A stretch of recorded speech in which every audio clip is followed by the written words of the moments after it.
నమస్కారం. కేటీఆర్ గారు ఎలా మాట్లాడుతున్నారో మీరు చూడాల్సిన అవసరం ఉన్నది. ఆయన 2 రోజుల కింద ఎలా మాట్లాడాడు, ఆ తర్వాత ఈరోజు ఎలా మాట్లాడాడు, ఒకసారి ఈ వీడియోలు చూడండి. వాళ్ళ తరం పేపర్లు చదవట్లేదు. మీరు ఏమనుకున్నా, మీరు బాధపడ్డా ఇబ్బంది పడ్డా వాస్తవం. ఇన్ఫాక్ట్ నేను కూడా గత 2.5 సంవత్సరాలుగా పేపర్లు టీవీలు చదవట్లేదు.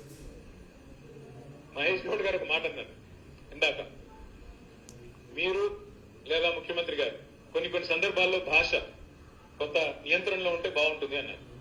మహేష్ అన్న, నేనైతే గత 2.5 సంవత్సరాలుగా చాలా హ్యాపీగా ఉన్నాను. నా పొజిషన్లో ఆపోజిషన్ బాగుంది, అట్లా ఇక్కడే ఉంటాను కాదు, కాకపోతే బాగుంది. కాకపోతే మన ముఖ్యమంత్రి గారు ఎందుకో కంఫర్టబుల్ గా ఉన్నట్టు అనిపించట్లేదు. మీరు పెద్దలు, మీరు చెప్పండి, ఎందుకంటే ఇలాంటి వేదికలు అరుదుగా పంచుకునే అవకాశం వస్తుంది. వారికి చెప్పండి. తమిళనాడులో ఒక సమావేశంలో నేను ముఖ్యమంత్రి గారు పాల్గొన్నప్పుడు ఎదురుగానే కూర్చున్నాను. ముఖ్యమంత్రి గారు మాట్లాడిన తర్వాత నాకు అవకాశం వస్తే మీరు కూడా ఉన్నారు పక్కన. నేను సమర్థిస్తూ మాట్లాడాను. ఎందుకంటే రాష్ట్రం హద్దులు దాటిన తర్వాత ఆయన నా రాష్ట్రానికి ముఖ్యమంత్రి కాబట్టి ఆయన చెప్పింది కరెక్ట్, నేను కూడా దానికి వంత పాడుతున్నాను, సమర్థిస్తున్నానని చెప్పి తమిళనాడులో నేను కూడా మాట్లాడాను. సార్, రాష్ట్రం హద్దు దాటిన తర్వాత, సరిహద్దు దాటిన తర్వాత మన ముఖ్యమంత్రిని, మన రాష్ట్రాన్ని మనం కించపరుచుకుంటే మనమే 10 మందిలో చులకన అవుతాం. అట్లా హద్దులు దాటం. కానీ రాష్ట్రం లోపల ఉన్నప్పుడు కూడా అదే పద్ధతి ఉంటే బాగుంటుంది. అంతేగాని ఇక్కడికి రాగానే రక్తాలు కావాలి, ఇంకోటి కావాలంటే మాకు కూడా స్పందించక తప్పని పరిస్థితి. ఇంకో వీడియో చూడండి. ఇవాళ మాట్లాడిన జీవితంలో రేవంత్ రెడ్డి నాకు తెలిసి నకలు కొట్టుకే పాస్ అయిన కేసు ఇది. ఏం చదివిండా కూడా డౌటే నాకు. చదివిండా లేదా సప్లిమెంటరీ పరీక్ష పాస్ అయినా నాకైతే డౌటే. ఎందుకంటే ఆయనకి సప్లిమెంటరీ పరీక్షలు పాస్ కావడం కూడా ఆయనకు కొత్త ఏం కాదు. అసెంబ్లీలో ఓడిపోయాడు, 3 నెలల తర్వాత వచ్చిన పార్లమెంట్లో సప్లిమెంటరీలో పొరపాటున గెలిచాడు. ఏం చదువుకున్నాడో ఎవరికి తెలియదు. ఆయన ఇవాళ మాట్లాడుతున్నాడు చదువుకున్న వాళ్ళ గురించి. ఏం మాట్లాడతాడు? ఆయనకంట తెల్ల కాగితం మీద అంట పిల్లలకి రాయడం రాదంట. నేను అడుగుతున్నా, రేవంత్ రెడ్డి గారు, నువ్వు నింపగలుగుతావా నీ ఎలక్షన్ ఫారం అఫిడవిట్? ఏ ఛాలెంజ్ కంటే ఆ ఛాలెంజ్కి నేను రెడీ. నీ ఎలక్షన్ అఫిడవిట్ నింపరా అయ్యా, నువ్వు చూస్తాను ఏం చదవచ్చో ఏమొచ్చో నేను కూడా చూస్తాను.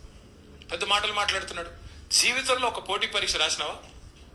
ఒక్క పోటీ పరీక్ష ఏదన్నా కాంపిటేటివ్ ఎగ్జామ్ పొరపాటున ఎప్పుడైనా జీవితంలో ఒక ఇంటర్వ్యూకి అటెండ్ అయినావా? ఏం తెలుసు నీకు పిల్లల గురించి?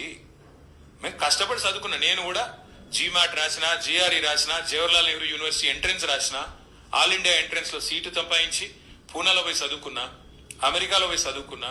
ఎంతసేపు ఏడుపులు తప్ప వేరే వాళ్ళ మీద. ఒక్క ఇంటర్వ్యూ అటెండ్ అయిన ముఖమా నీది? ఒక పోటీ పరీక్ష రాసిన ముఖమా? పోనీ ఒక అప్లికేషన్ రాసే తెలివి ఉందా? నకలు కొట్టి పాస్ అయినవి, గోడల మీద సున్నలు వేసుకుని బతికినోడివి.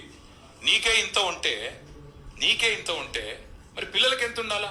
నీ జీవితంలో రేవంత్ రెడ్డి నాకు తెలిసి నకలు కొట్టుకే పాస్ అయిన కేసు ఇది. ఏం చదివి 2 రోజుల కిందనేమో చాలా మంచి భాష మాట్లాడినాం, అందరు మెచ్చే భాష, ఇది సంస్కారవంతంగా మాట్లాడినాం. ఒక రాజకీయ నాయకుడు ఉన్న లక్షణాలు, ఒక మంచి నాయకుడు ఉన్న లక్షణాలు అన్నీ అందులో కనబడ్డాయి. మళ్ళీ 2 రోజులకే నిన్న ఒకరోజు వదిలేసి ఇవ్వాలి. మళ్ళీ అదో పిచ్చి భాష, అదో చెడ్డ భాష, ఆ మామూలు భాష కాదు. అట్లా మాట్లాడతారు ఒక ముఖ్యమంత్రి గారి గురించి. ఎందుకు అట్లా 2 రోజులనే జరుగుతుంది? మీ ఇంట్లో ఏమైనా పిచ్చి కుక్కలు పెంచుకుంటున్నావా కేటీఆర్? రాత్రిపూట ఏమైనా గరుస్తున్నాయా? 2 రోజులకే మారిపోతున్నావు. సంస్కారవంతంగా ఉండాలి కదా. రాజకీయ నాయకులు అంటే మనం we should set an example for others. మనము ఆదర్శంగా ఉండాలి, మనల్ని ఆదర్శంగా తీసుకునేటట్టు ఉండాలి మన రాజకీయ నాయకులు అంటే. అంతకుముందు ప్రభుత్వంలో మంత్రిగా పనిచేసినావు, ఇప్పుడు ఎమ్మెల్యేగా ఉన్నావు, ఒక సీనియర్ నాయకుడివి నువ్వు. భాష మార్చుకోవా? ఇది పద్ధతేనా? ఒక ముఖ్యమంత్రి గారి గురించి మాట్లాడేదేనా? అట్లనా? ముఖ్యమంత్రి గారు ప్రజల చేత ఎన్నుకోబడ్డాడు. ముఖ్యమంత్రి ఊరికేనే కాలే, ఆయన కష్టపడి మనం ఆయన్ని ఆదర్శంగా తీసుకోవాలి. చిన్నప్పటి నుంచి ఎంతో కష్టకాలంలో ఎంతో కష్టపడి వచ్చిండు, పైకి ఈ స్థాయికి వచ్చిండు. నీ పరిస్థితి ఏంటిది? మీ నాన్న ఒక పార్టీ పెట్టుకున్నాడు, మీ నాన్న ఒక పెద్ద రాజకీయ నాయకుడు ఈ రాష్ట్రంలో, ఆయన కొడుకుగా నీకు ఈ స్థానం లభించింది, ఈ స్థాయి లభించింది. అది రేవంత్ రెడ్డికి అట్లా కాదు కదా. రేవంత్ రెడ్డి గారు చిన్నప్పటి నుంచి కష్టపడి పైకి వచ్చిండు. నీ బ్యాక్గ్రౌండ్, రేవంత్ రెడ్డి గారి బ్యాక్గ్రౌండ్ చాలా డిఫరెంట్. ఇది పద్ధతేనా?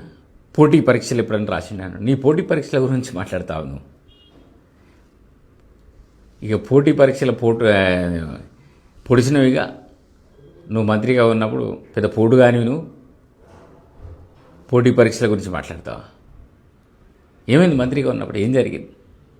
నీ పోటీ పరీక్షలు పెడితే group 1 leak, group 2 leak, group 3 leak. అంత పెద్ద పోటు కానీ నువ్వు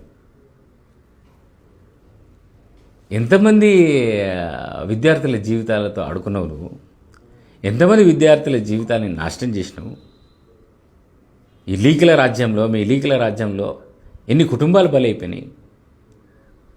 ప్రవళిక అనే అమ్మాయి ఆత్మహత్య చేసుకుంటే నువ్వే అన్నావు కదా, ఆమె ఆత్మహత్య చేసుకున్నది, ఆమె అసలు పరీక్షలే రాయలేదు, ఆమె ప్రేమ వైఫల్యం చెంది ఆత్మహత్య చేసుకున్నది. ఆ తర్వాత వాస్తవాలన్నీ బయటకు వచ్చినాయి కదా. ఆ పేపర్ లీక్ అవ్వడం, గ్రూప్ 1 గ్రూప్ 2 రాసిన తర్వాత పేపర్ లీక్ అవ్వడం, మొత్తం ఆశలు వదులుకొని, ఇక జీవితం మీద అన్ని ఆశలు వదులుకొని కదా ఆత్మహత్య చేసుకున్నది. IIIT బాసర్ 8,000 మంది విద్యార్థులు అక్కడ చదువుకుంటున్నారు. అది కాంగ్రెస్ ప్రభుత్వ హయాంలో అప్పుడు రాజశేఖర రెడ్డి గారు ముఖ్యమంత్రిగా ఉన్నప్పుడు స్థాపించాడు. చాలా అద్భుతమైన కాలేజీ. గ్రామీణ ప్రాంతాల్లో ఉన్న విద్యార్థులకు ఇంజనీరింగ్ కాలేజ్ ఉండాలని చెప్పి ఒక ఐఐటికి ఈక్వల్గా, ఐఐటి స్థాయిలో IIITని అక్కడ స్థాపించడం జరిగింది. వాళ్లకు పురుగులన్నం పెట్టినావు కదా, అన్నంలో బల్లులు, అన్నంలో కప్పలు, ఇలాంటి పరిస్థితిని నీ హయాంలో ఎదుర్కొన్నారు కదా. వాళ్ళందరి వల్ల నీ క్షమాపణల కోసం ఎదురు చూస్తున్నారు. లక్షలాది మంది విద్యార్థులు జాబులు రాలేవు కదా.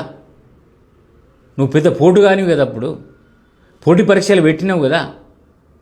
గ్రూప్ 1 గ్రూప్ 2 గ్రూప్ 3 పనికి రాకుండా పోయినాయి కదా, హైకోర్టు రద్దు చేసింది కదా. నీ వల్ల లక్షలాది మంది విద్యార్థులు రోడ్డు మీదకి వచ్చారు కదా, వాళ్ళ జీవితాలు సర్వనాశనం అయినాయి కదా. ఇవాళ లక్షలాది మంది విద్యార్థులు, వాళ్ళ కుటుంబాలు ఇవాళ నీ క్షమాపణల కోసం ఎదురు చూస్తున్నాయి. కేటీఆర్ గారు, ఇప్పటికైనా మారు, భాష మార్చుకో, పద్ధతిగా మాట్లాడడం నేర్చుకో, సమాజం మెచ్చుకునేలా మాట్లాడు. ఏదో మాట్లాడితే లైక్లు వస్తాయి, ఏదో ఇష్టమైనట్టు మాట్లాడితే వ్యూస్ వస్తాయి, ఇది కాదు కదా. మన సమాజానికి ఆదర్శంగా నిలవాలి, మన రోల్ మోడల్గా ఉండాలి.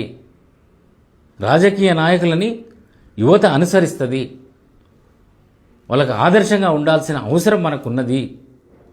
దయచేసి ఇప్పటి నుంచి అయినా కొద్దిగా మారండి కేటీఆర్ గారు, ఇలాంటి భాషని మార్చుకోండి, సంస్కారవంతంగా మాట్లాడండి అని చెప్పి ఈ సందర్భంగా తెలియజేస్తున్నాను.